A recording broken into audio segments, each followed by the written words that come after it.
नमस्कार, मैं पिंटू सिंह यादव आप सभी का स्वागत करते हैं। दोस्तों, जैसा कि आपको पता है कि उत्तर प्रदेश के 2 लोकसभा सीट खाली हुई थी और वहां पर उपचुनाव होना था। एक सीट तो रामपुर की थी जहां पर आजम खान ने अपने पद से इस्तीफा दिया था। वहीं दूसरी सीट समाजवादी पार्टी के दिग्गज नेता और समाजवादी पार्टी के सुप्रीमो अखिलेश यादव की थी, जो आजमगढ़ से सांसद थे और उन्होंने वहां से इस्तीफा दिया था। दोनों जगह उपचुनाव हुए थे और आजमगढ़ से समाजवादी पार्टी के टिकट पर जो है धर्मेंद्र यादव चुनाव लड़ रहे थे, तो वहीं भारतीय जनता पार्टी ने दिनेश लाल यादव और निरहुआ पर दोबारा भरोसा जताया। तो वहीं आजम खान की सीट जो खाली हुई थी रामपुर से, वहां पर असीम रजा समाजवादी पार्टी के टिकट पर चुनाव लड़े थे। तो वहीं बीजेपी से घनश्याम लोधी, जो कि पहले में पूर्व जो है वो कहीं ना कहीं एमएलसी रह चुके हैं समाजवादी पार्टी के ही टिकट से। हालांकि रामपुर के नतीजों में घनश्याम लोधी चुनाव जीत गए हैं। भारतीय जनता पार्टी ने आजमगढ़ के किला को, आजम खान के किला को भेज दिया है। तो वहीं दूसरे तरफ सबसे ज्यादा चर्चा जिस सीट की हो रही थी वो आजमगढ़ की थी। आजमगढ़ पर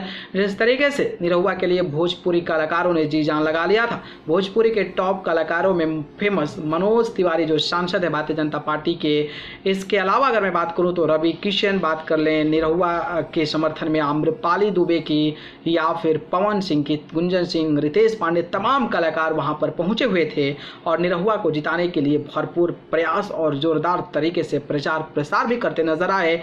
और शायद यही नतीजा है जिसकी वजह से और जो आजमगढ़ लोकसभा सीट है वहां पर दिनेश लाल यादव निरहुआ के पक्ष में चुनाव होते नजर आ रहा है। यानी कि दिनेश लाल यादव और निरहुआ आजमगढ़ के अखिलेश यादव के किला को भेद दिए हैं। जी हाँ, मैं बात कर रहा हूं तो 3 बजे तक जो काउंटिंग हुई है उसमें निरहुआ लगभग जीत की ओर अग्रसित होते नजर आ रहे हैं और 3 बजे तक के काउंटिंग के अनुसार निरहुआ को 2,81,763 वोट मिले हैं। तो वहीं समाजवादी पार्टी के धर्मेंद्र यादव को 2,81,114 वोट मिले हैं। तो वहीं बहुजन समाज पार्टी के नेता को 2,50,237 वोट मिले हैं। यानी कि दिनेश लाल यादव निरहुआ जो हैं वो लगभग जो है 10,500 वोट से आगे चल रहे हैं और लगभग अंतिम फेज में मतगणना है। तो हम ये कह सकते हैं कि अखिलेश यादव के किला को जो दिनेश लाल यादव निरहुआ हैं वो कहीं ना कहीं भेद दिए हैं और भारतीय जनता पार्टी का भगवा झंडा और जय श्री राम जो है परचम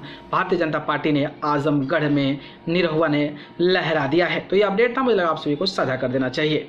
ठीक है, तो अपनी प्रतिक्रिया कमेंट बॉक्स में बताइएगा। धन्यवाद।